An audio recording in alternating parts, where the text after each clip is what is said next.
Hey guys, you're watching Twowheelwilly, and today we're going to be talking about how to get the ram mount on your bike. So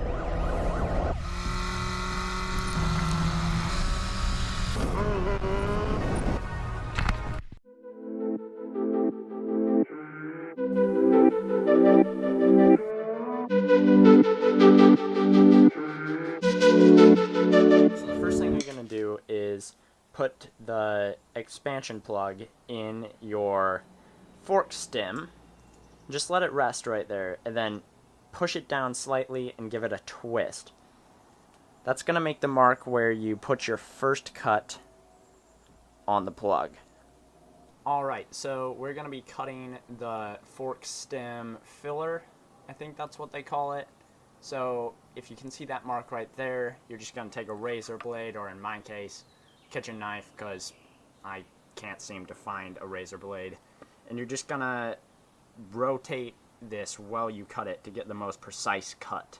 Because if you just cut straight down, you're going to get an uneven, jagged line. And I don't know if it would affect the performance of this item. It's just going to be a little ugly.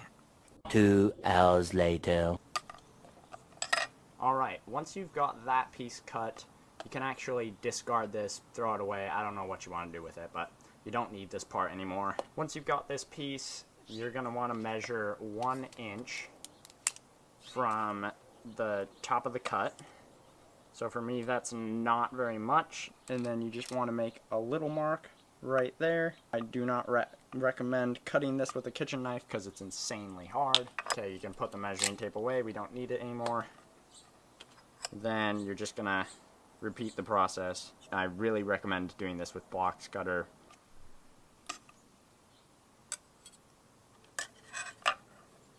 Alright, this is the only piece you're gonna need. You can discard the little piece you just cut.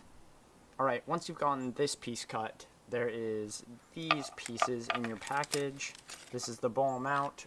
What's really cool about this is you can actually get an accessory that is going to allow a GoPro to mount to this, whole bunch of cool stuff. So it's not actually just limited to the cell phone, which I think is super great. Then what you're going to want to do is you are going to want to get these little grip washers and find which one fits the small end of what you just cut. So for me, it's going to be the smallest one. Just break that off.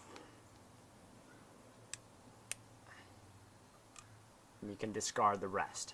Next, you're going to want to find a washer that fits the wider side of what you just cut. I'd say the second smallest one's going to work for me. Yep, as you can see, it does. And then you take this small nut, focus camera, focus, and it has a little blue inside of it, and you're going to want that facing down like this in the spiked washer. So the spikes go up towards the rubber, and secure that. And then this should just fit in like that. Alright, then you take your ball mount, and it's this is actually really hard to do on camera, but you take your ball mount, and let's see if I can do this. Fit it on like that. Ooh. You can take this screw and stick it in through there, and then just feed everything else on like that, like so. And there you go. Now I'm just gonna hand tighten this because I don't have the tool that I need here with me, but you can use the tool. It doesn't come with the kit, but I believe it's an Allen wrench. Alright, so the tool that was needed is a 3mm Allen wrench. They could have included this in the kit, I feel like. It's super cheap, and a lot of things I get from China come with a 3mm Allen wrench. It's pretty common. But if you own a bike, you probably own one of these.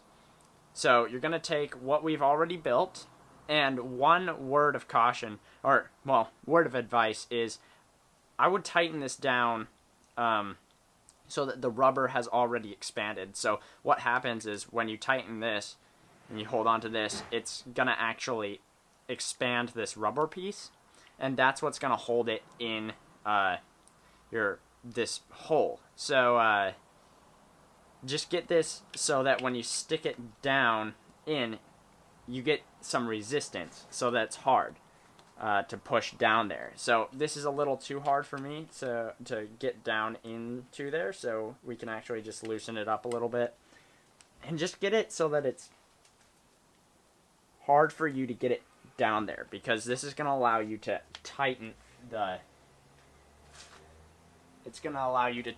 a lot easier, and if it's not expanded enough, you're actually just going to be able to spin this around without any resistance. Alright, once you've gotten this on, you should be able to, I mean, I can move my bike. This isn't spinning around or anything. You really want this tight, too, because while you're on the road, I have heard of cases of this, like, wiggling out or creating, the tighter it is to your frame, the less that your X grip is going to wiggle, and the less likely your phone is to just go pop out, you know, and fly away down the road. That would not be good. So now we're going to take this piece, comes in your kit, and just tighten it. Not a lot, though, because we've got to still get the X grip on there. So you want to leave some space. Just feed the X grip in there. I want my grip to be just above the tank, where I can see it while I'm looking down the road. Position it how you want.